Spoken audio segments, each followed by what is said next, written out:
Hey, I want to tell you, excuse me, about what a hypnosis script is. There are two types of scripts. There's one script to put people into a hypnotic trance, into a hypnotic state, in other words.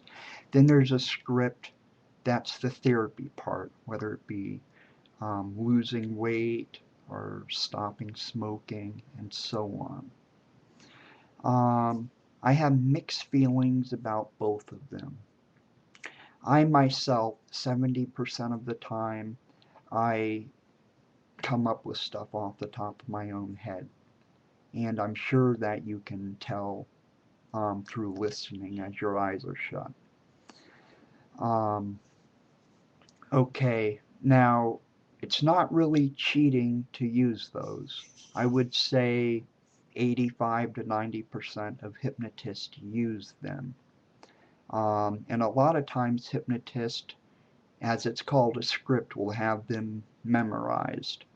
Myself, I'm not very good at memorization.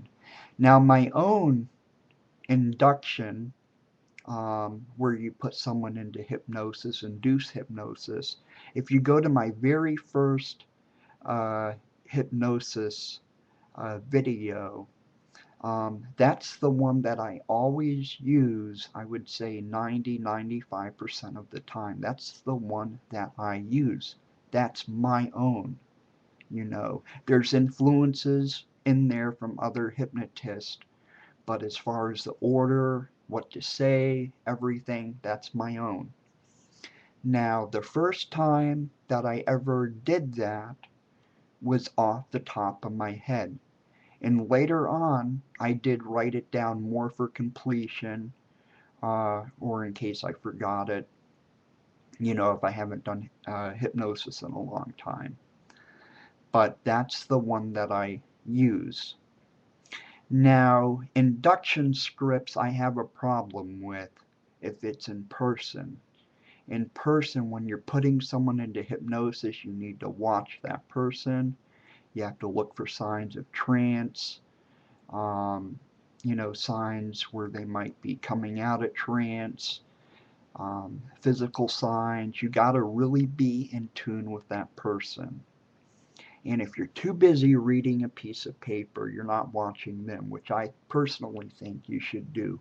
Online, it's different because obviously I can't see you. It's a little different. Um,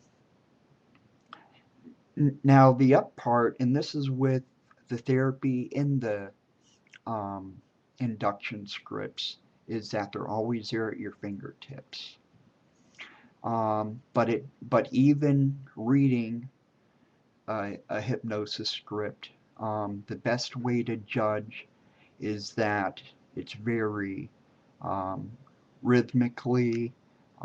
Certain words are said differently, the tonality, and so on. They're said differently. There's no inappropriate pauses because that means the hypnotist has lost where he's reading.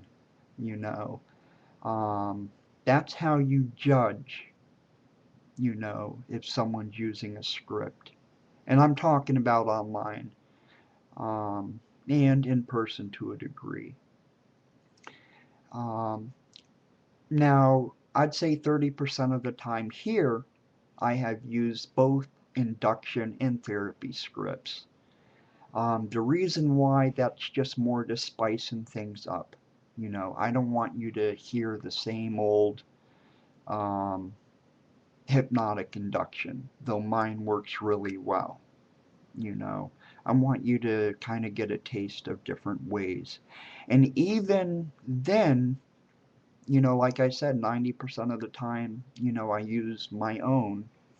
There's other ones that I've done that I've come up with right off the top of my head that I've come up with, you know. Um, so, even the putting someone in hypnosis, even though it's not the one that I normally use, I've just come up with off the top of my head. Like I said, there's really nothing wrong with scripts. You just got to know how to use them, when to use them, and use them intelligently. Now, the therapy scripts, most good hypnotists will meet with someone twice. The first time they'll get all the information, they'll write the notes and so on. And then that week they will write from scratch the therapy part of the session with that particular client. Now, there are scripts that you can buy for sale, and there's even some free ones that you can get over the internet. But the thing is, it's very generalized. That hypnosis script may not work with everyone because everyone is different.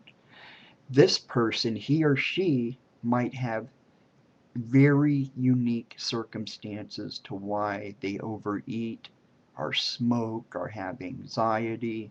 And in that script, it may not cover that, you know. So that's not good. Most hypnotists will write their own therapy scripts. And like me, most hypnotists already have what they use as their inductions. Like I said, 90% of the time I use the one induction. And it's under the video. It's the very first one on my video. It's called Eddini's Basic Induction. And that's, like I said, to just put someone into a trance hypnotic state. But I do have a couple of others I can use if that doesn't work on someone. That's, again, if we're person to person. But online, I don't know what someone's particular problems are. And when I'm doing hypnosis, I can't see them anyway. So I don't really see too much of a problem with using it online. If we were here in person, which I have done in person, even the therapy part has come up with off the top of my head. I have a gift of just going and just making the words match and so on.